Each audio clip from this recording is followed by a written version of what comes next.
So if you've ever returned a rental car, you know when you drive over those spikes that are kind of made to ensure that rental cars aren't stolen out of the lot? And the spikes collapse when you go the correct way over them.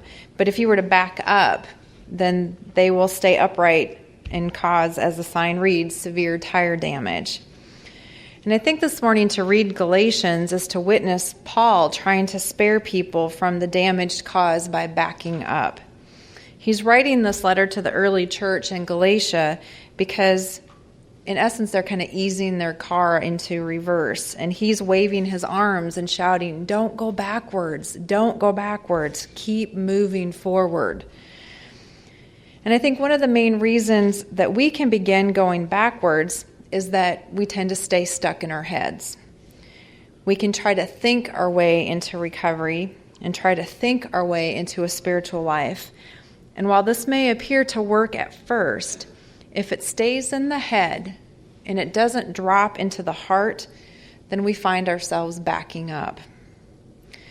I believe that it's an essential that the principles of recovery and the spiritual practices of recovery find their way into the heart instead of just staying with the knowledge of the mind.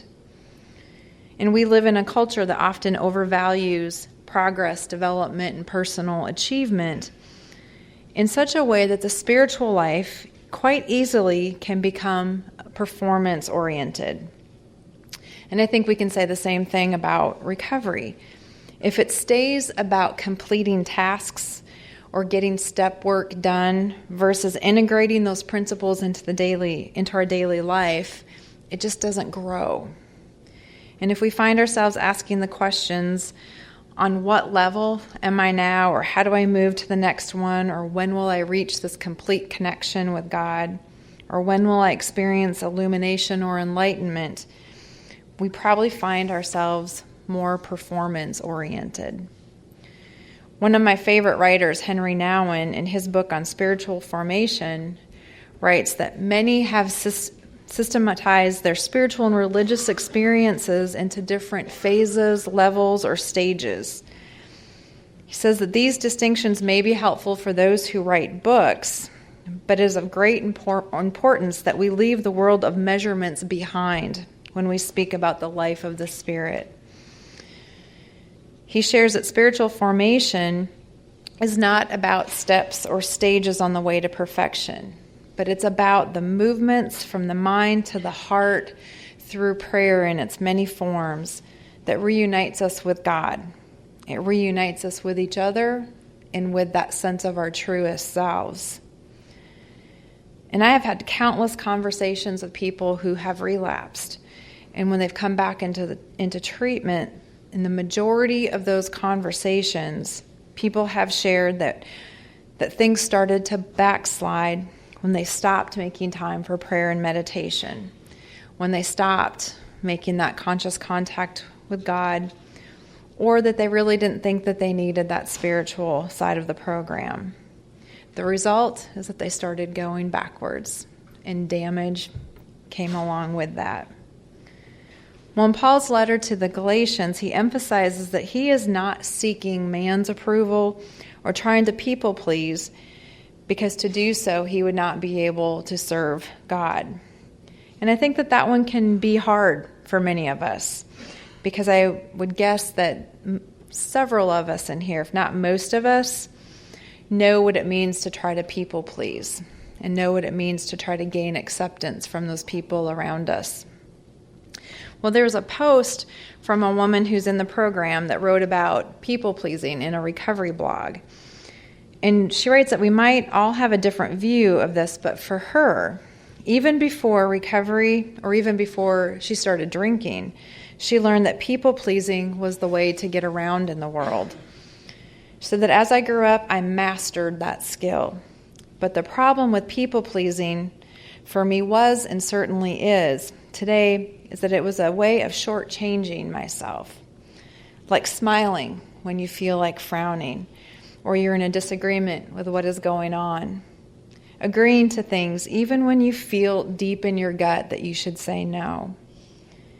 She writes that having a close relationship to my higher power, I find that people-pleasing is a skill that I simply no longer need. That truly awesome discovery of this being God's world and not how I perceive it has changed everything in my life. With nothing left out, even when there are those moments when I start to worry and it might take me a day to catch up with myself, I can kind of laugh at that worry. Also, at times, what can stop the worry almost in a heartbeat is the acknowledgement in my heart and my mind that it is what it is in that moment. And I like this post and I like what she writes because it reminds us that we are in God's world, however we understand God. And it's up to us to address how we perceive what is happening in our world, our part in it, and then what we are called to do. We have a choice in those matters of trying to please humankind's world or finding meaning and grounding in God's world.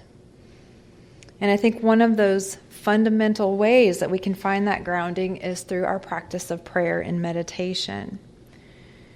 One description of prayer, it's standing in the presence of God with the mind and the heart. And that is in the point of our being where there are no divisions or distractions and where we are totally one with ourselves and with God, with others, and with all of creation. It's in the heart of God where the Spirit dwells, and there is where the great encounter takes place. When we practice prayer and meditation, we can get to that place where the heart speaks to the heart as we stand with God, ever present and all-seeing within us. And that is where the spiritual formation takes place. So I just want to spend some time exploring what it means when we talk about taking that journey from the head to the heart, because most of us have heard that that is the longest journey that we can take. Because I think we often think of the heart as something that shows up on a Valentine's Day card, that's warm and fuzzy place where our emotions are located, in contrast to how we think about our mind, where our thoughts find their home. But when we look at a deeper meaning of what it means to drop into the heart, it is that place where the body and the soul and the spirit all come together. In Judeo-Christian traditions, the word heart refers to the source of all physical, emotional, intellectual, and spiritual energies. It is the seat of the will. It makes plans and comes to good decisions. And so we can look at our heart in this sense as the unifying organ of our personal life. Prayer and meditation are important parts in that because they are the practices that let God's presence fill us. And if we understand our heart as a place where God dwells, then it is also the place that can get attacked by doubt and fear, resentment, and worry. So focusing on a spiritual life and recovery moves us from those places where our illusions and delusions are taking over, and the isolation caused by addiction. It moves those things, and it allows us to come back to that place in the heart where God continues to form us and mold us and guide us with God's wisdom. And this forming and molding takes time. And it takes attention. It takes time and attention from us to make that time for prayer and meditation. There's a story of a sculptor which expresses in a simple but powerful way the importance of our ongoing spiritual formation. There's a little boy who was watching the sculptor at work. And for weeks, the sculptor just kept chipping away at a big block of marble.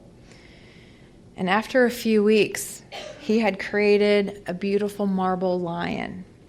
And the little boy was amazed and said to the sculptor, "Mister, how did you know that there was a lion inside of that rock?" Well, the sculptor must know the lion long before he starts to form the lion out of the marble. The sculptor must know the lion by heart to be able to see him in the rock.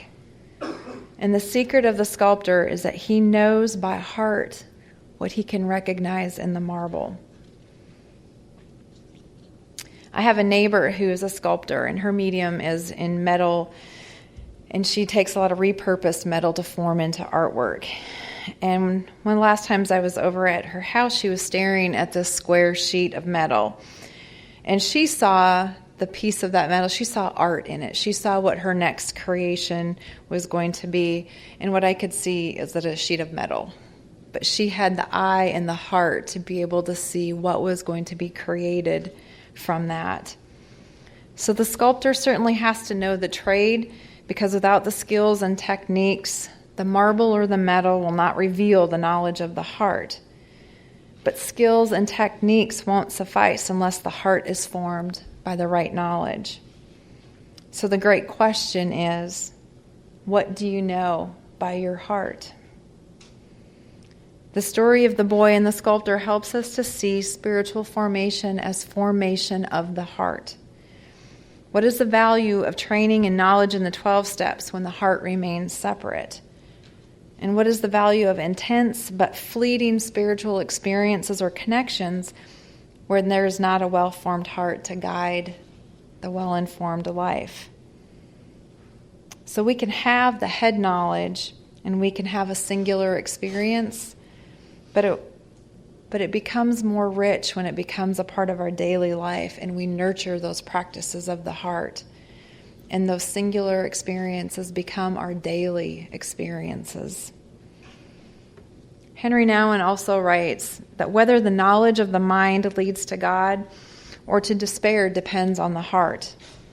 Because when an understanding of God remains a subject of analysis or discussion and does not descend into the heart, it can easily become an instrument of destruction instead of a guide to love.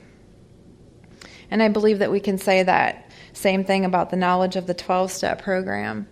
If it stays in the mind, it can actually become a barrier to experiencing the promises of the program and having a life in recovery that is happy, joyous, and free. And I think we see that, and we know that when we see that.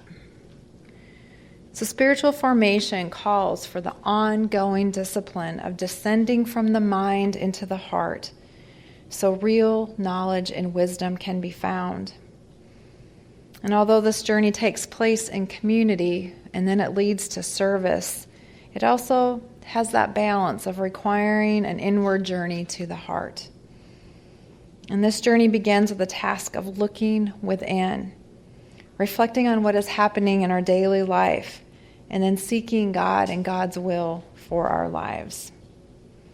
Can you hear the first 3 steps in that? Because people who dare to look inward are faced with new challenges and new changes.